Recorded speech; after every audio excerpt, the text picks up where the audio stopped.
नमस्कार माऊली. दररोज आपण सूर्यनारायणाची प्रार्थना करतो आणि या सूर्यनारायणाच्या महतीनं तर मला नतमस्तक व्हायला होतं. कारण हा सूर्यनारायण केवळ आपलं घरच नव्हे तर ही सगळी सृष्टी नव्हे, आपलं मन सुद्धा उजळून टाकत असतो. जसा देवासमोर लावलेला दिवा त्याचा उजेड घराबाहेर तुळशी वृंदावनापाशी सुद्धा जातो, तसंच भगवान सूर्य नारायणाच्या श्रद्धेचा दिवा मनामध्ये जर तेवत असेल तर त्याचा प्रकाश सर्व विश्वामध्ये जातोच. म्हणून हे आदित्य राणूबाईचं व्रत हे घराच्या सुख समृद्धीसाठी आहेच, पण त्याचबरोबर आपली वैयक्तिक समृद्धी आणि आपल्या वैयक्तिक प्रगतीसाठी सुद्धा याचं फार महत्व सांगितलेलं आहे.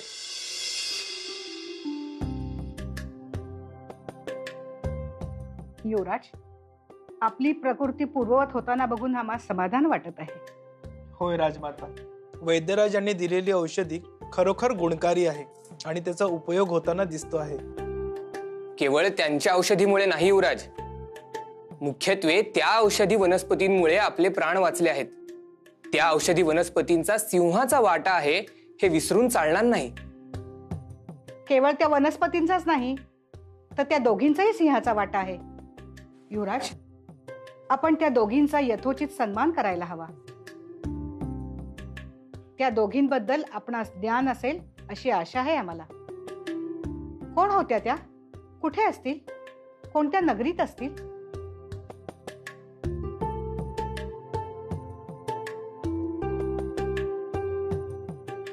माते, आपण हा प्रश्न विचारून मला देखील संकटात टाकले आहे. युवराज, असे का म्हणत आहात आपण? सजग, कारण त्या दोघींबद्दल मला काहीही ज्ञात नाही. त्यांचे घर कुठे, वास्तव्य कुठे याबद्दल काहीही विचारणा झाली नाही. कारण त्या प्रसंगी मी शारीरिक दुखापतीने त्रस्त होतो आणि मला असे वाटले की सजगने त्यांची संपूर्ण माहिती घेतली असेल. झाले. तुम्ही दोघं स्वतःला शूरवीर म्हणवता आणि ज्यांनी आपल्याला जीवदान दिलं त्यांच्याबद्दल काहीच माहिती नाही. आणि या दोघींच्या बाबतीत इतके निरस कसे?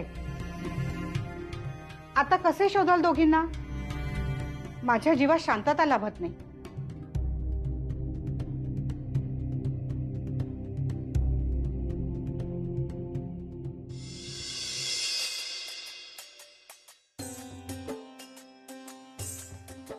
माझ्याकडे एक उपाय आहे. ही अंगठी त्या दोघींपैकी असलेल्या कनिष्ठ बहिणीची आहे.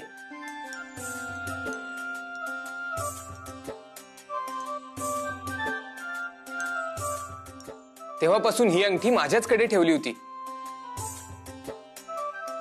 म्हणजे ही माझ्याचकडे राहिली होती. ही अंगठी ज्या बोटात बसू शकेल अशा सर्व कन्यांना राजवाड्यात बोलून घ्या आणि त्यातूनच सजग आणि युवराज त्यांची निवड करतील.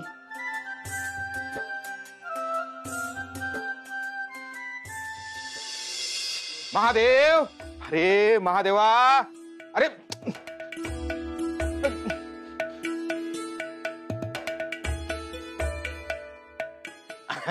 या या या.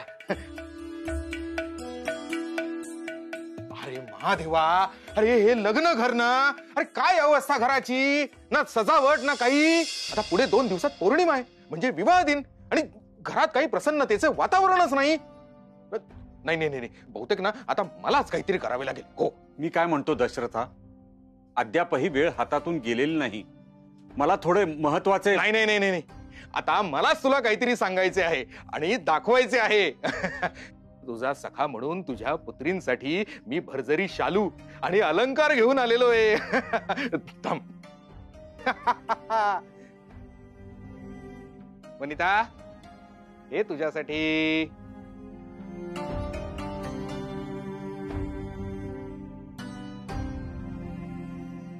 सरिता, हे तुला. आणि हे घ्या.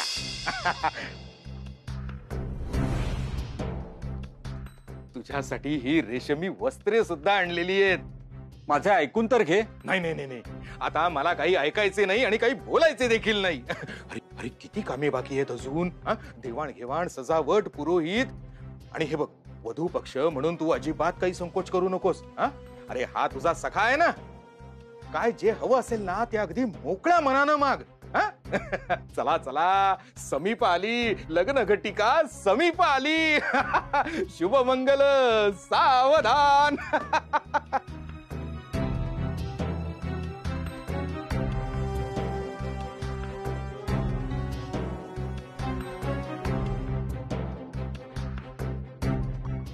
माझ्या स्वप्नातील राजकुमार, माझा राजकुमार माझ्यासाठी निश्चितपणे येईल, विश्वास आहे मला.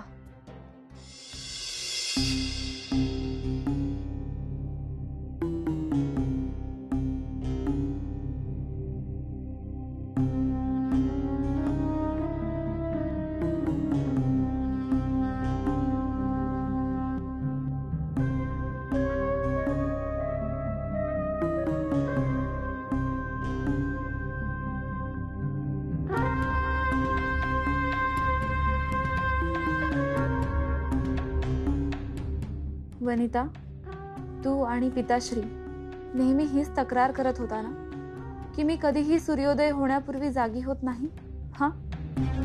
आज बघ, तुझ्या आधीच उठून बसली आहे मी, कारण ह्यातच मला स्वतःचे कल्याण दिसते आहे. तू माझ्याकडे शब्द मागितला होतास आणि मी तो देणे मनोमन टाळले होते, कारण जे घडणार आहे ते मला त्याच क्षणी जाणवले होते. आणि म्हणूनच मी या घरातून निघून जाते. शक्य झाल्यास तू आणि पिताश्री मला क्षमा करावी, क्षमा करावी.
ताई, ताई,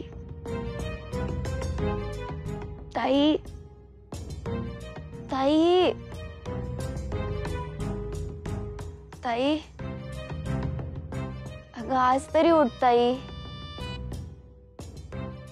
ताई,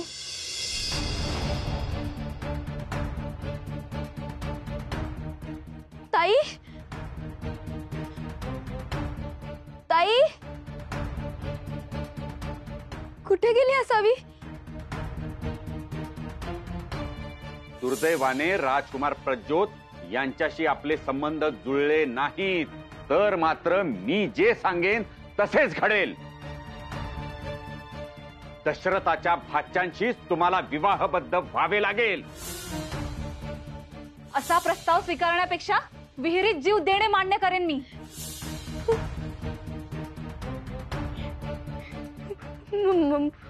म्हणजे तिने तिच्या जीवाचे तर काही बरे वाईट. मी असे होऊ देणार नाही. मला तिला शोधावंच लागेल. ताई, या ना नगरीमधील सर्व कन्यांनी लक्ष देऊन ऐका हो, ऐका. ज्या कन्येच्या बोटामध्ये ही अंगठी मापात बसेल, ज्या युवतीला आमच्या सोबत राजदरबारी नेण्यात येईल हो, व तिचा सन्मान करण्यात येईल हो. आणखी महत्वाचे, ज्यास ही अंगठी बसेल, ज्या युवतीला एक ज्येष्ठ बहीण असेल, त्या युवतीनेच पुढाकार घ्यावा हो.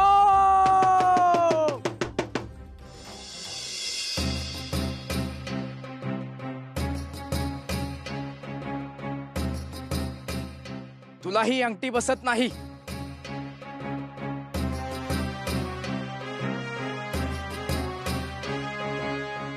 तुला सुद्धा ही अंगठी बसत नाही. या नगरीमध्ये कोणालाही अंगठी बसत नाही. चला पुढच्या नगरीमध्ये जाऊ.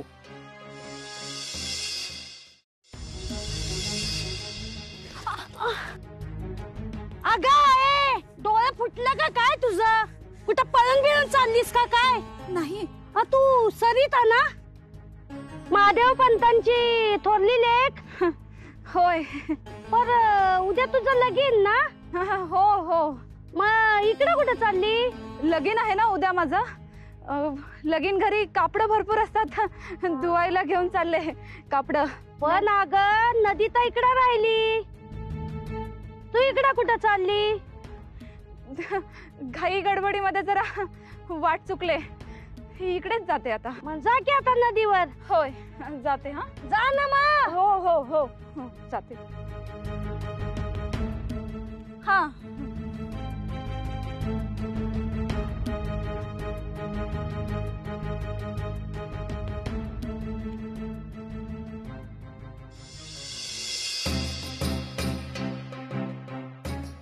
वनिता,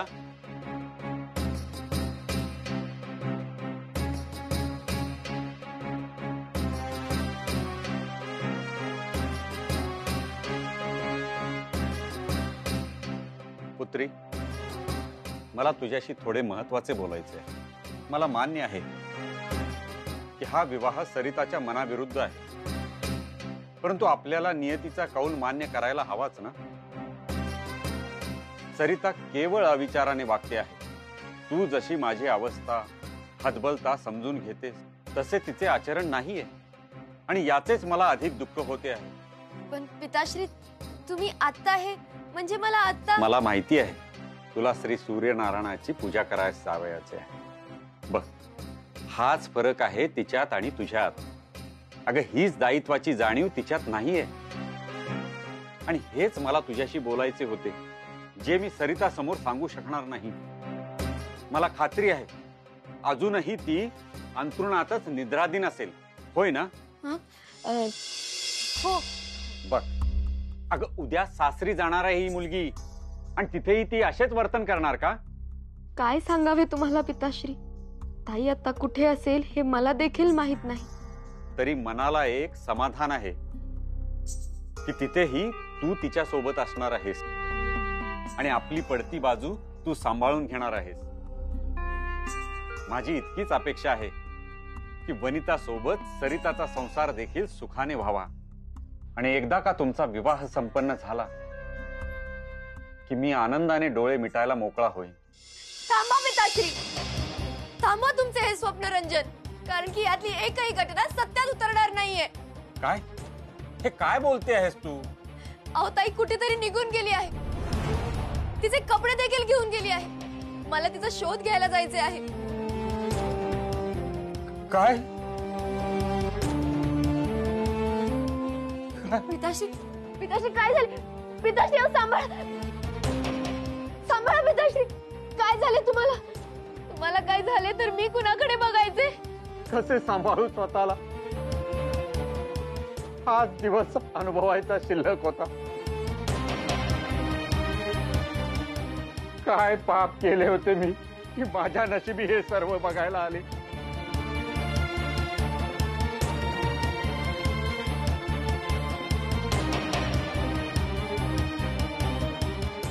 हे घ्या पिताश्री.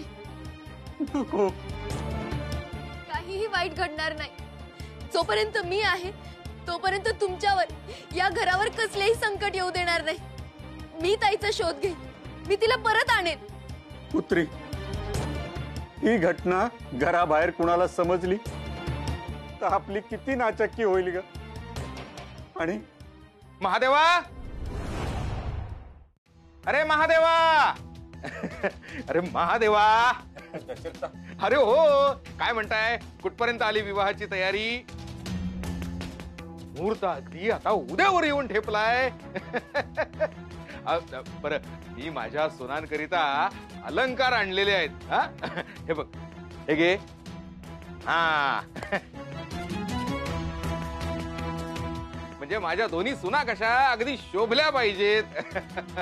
अगं, तुझी थोरली बहीण कुठे? ती दिसत नाही. हा, तिच्यासाठी सुद्धा अलंकार आणलेत. सरिता, अगं ये सरिता, अगं अगं बाहेर ये सरिता.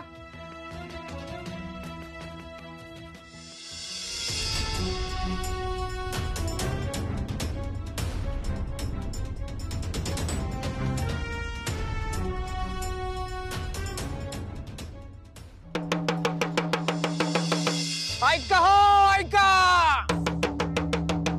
या नगरीमधील सर्व कन्यांनी लक्ष देऊन ऐका हो, ऐका. ज्या कोणी कन्येच्या बोटामध्ये ही अंगठी मापात बसेल त्या युवतीला आमच्या सोबत राजदरबारात नेण्यात येईल हो, व तिचा सन्मान करण्यात येईल हो. आणखी महत्वाचे, ज्या कुणास ही अंगठी बसेल त्या युवतीला एक थोरली बहीण देखील असेल, त्यांनीच पुढाकार घ्यावा हो.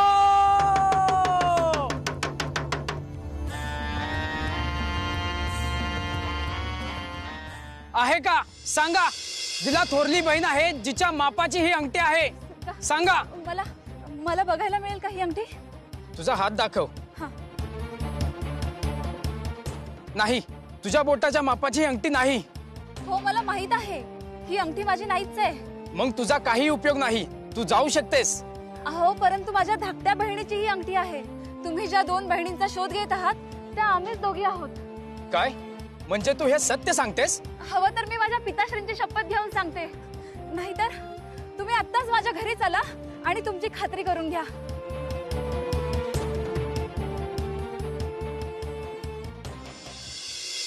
माऊली, कसोटीच्या क्षणी आपलं मन काय विचार करतं, काय निर्णय घेतं, यावर आपलं चारित्र्य अवलंबून असतं. हीच आपल्या निर्णय क्षमतेची कसोटी असते. असं म्हणतात की कितीही कठीण काळ आला तरी खोटं बोलू नका, सत्याचंच आचरण करा, कारण सत्य हा आपल्या मनातला खरा तेजस्वी दिवा आहे. त्याच्या प्रकाशानेच आपल्या अस्तित्वाला खरा अर्थ येतो. माऊली, हा आंतरिक दिवा हाच त्या भगवान सूर्यनारायणाचं सूक्ष्म रूप आहे. आणि आपण जर खोटेपणाचा आधार घेतला, असत्याचा आधार घेतला, तर तो दिवा विझून जायला विलंब लागणार नाही माऊली. म्हणूनच म्हणतात, उतू नका, मातू नका आणि घेतला वसा टाकू नका.